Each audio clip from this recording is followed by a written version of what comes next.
Salutations, spooks, spirits, and specters, and welcome back to Clannad, where that little musical thing that happened on the very first episode was...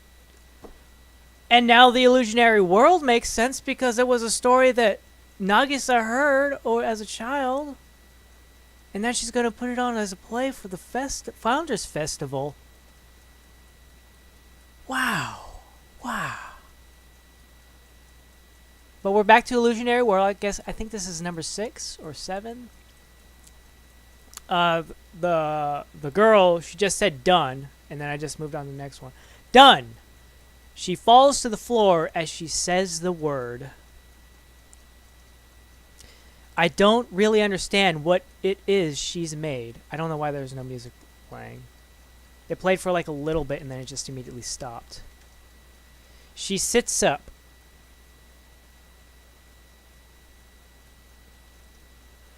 Do you know what this is? I shake my head sideways. A tool to let you hop up in the air. I tilt my head to the side, confused. Just come over here and get on this. I don't even know where I should climb onto. The entire thing is slanted after all. As I stand there, she picks me up and then places me on top of the tilted plank.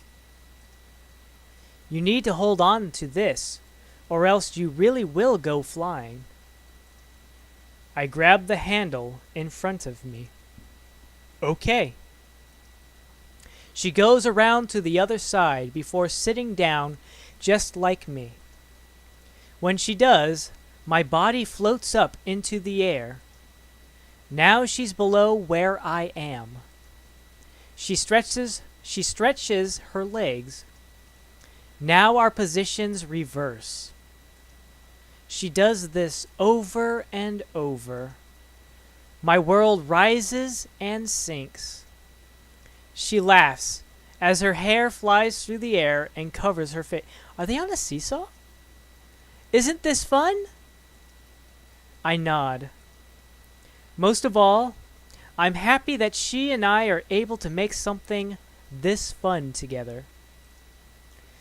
I may have been scared at times, but I'm truly glad it's ended up this way. Can we start making something else too? She makes this suggestion to me. You'll help me again, won't you? Of course. We continue in the same way, gathering junk and creating toys. By the time I realize it, the space in front of our home has become a playground. Finally, we create a lookout that sits high in the sky. I sit on top of her legs, and together we look down at the ground. I see the playground we built for the two of us, and no one else. So this is a slide. I'm guessing this is a swing set. It looks so desolate from here. And at the same time, I recall why the world within my memories felt so warm. It was full of people. I look up at her. She looks down at me, puzzled. Does she know everything? Does she live here having accepted it all? And did it have to be her? Or did it just happen to be her? In either case, how could this world be any sadder? How could she love this world? If not for me, she would be completely alone. She was by herself the whole time until I was born. What was her life like then? How did she spend her days? What could she have been thinking? Living in a world as depressing as this one. What's wrong? she asks me a question.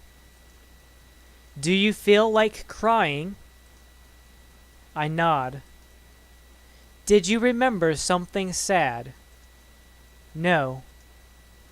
What's sad is everything. All of it is tragic.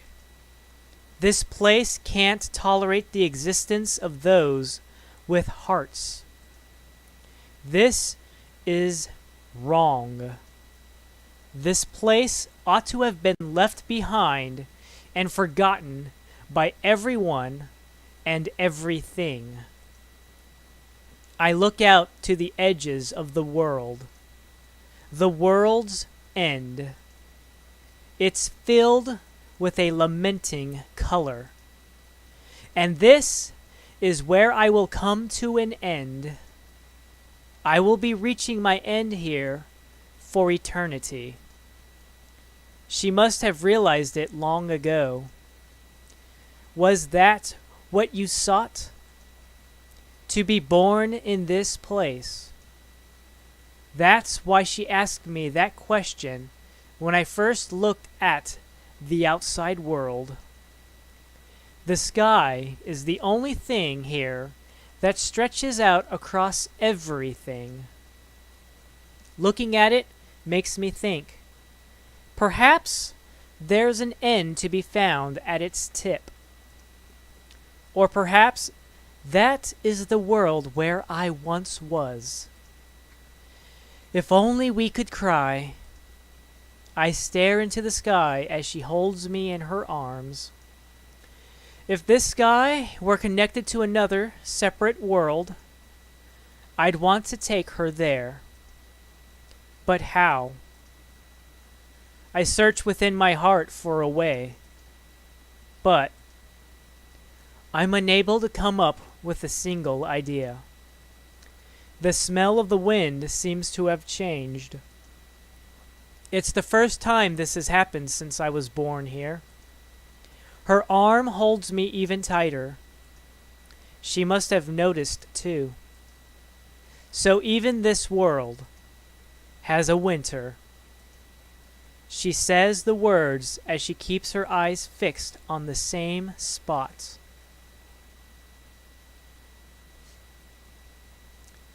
Saturday. Hello again. Stopped recording for some reason. Something's been bothering me for a while now. Ever since Nagisa told me about her play. It's about a girl who's the only person left in the entire world.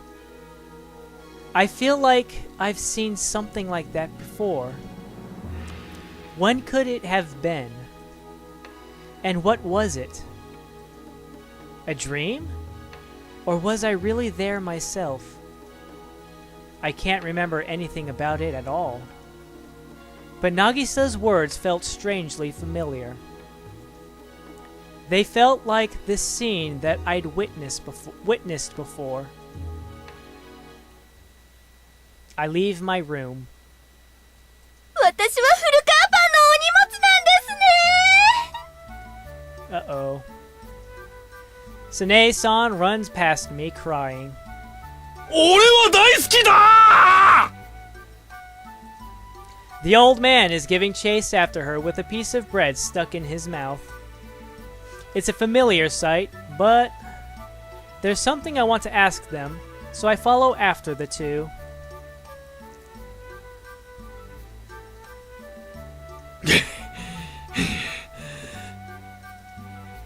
The old man is standing by the back door. しくったぜ。早苗のパンを枕代わりにして寝ていたところを見つかっちまった。枕としてはちょうどいいんだこれが。Is it because they're so soft? Sune-san seems to have gone outside through the back door. She must be running around the neighborhood in tears by now. お前も使ってみるか? No, thank you. Nah, I'm fine. そうかよ。ちゅ、いつだって俺一人が悪者だぜ。Probably because you keep doing stuff like this. Hey, old man, there's something I want to ask you. Is that okay? お前が俺に命令して早苗のパンを枕にしたことにしてくれれば何だって教えてやろう。 Do you honestly think that Sanae-san would believe something like that? 早苗の前では偽善者を装いやがってこの腹黒野郎が。早苗を泣かしたら承知しねえぞ。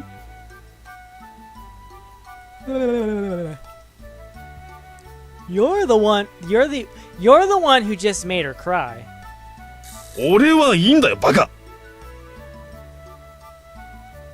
Well, I guess we'll ask him about the story in the next episode. So thank you all very much for watching, and ciao for now. Ciao for now.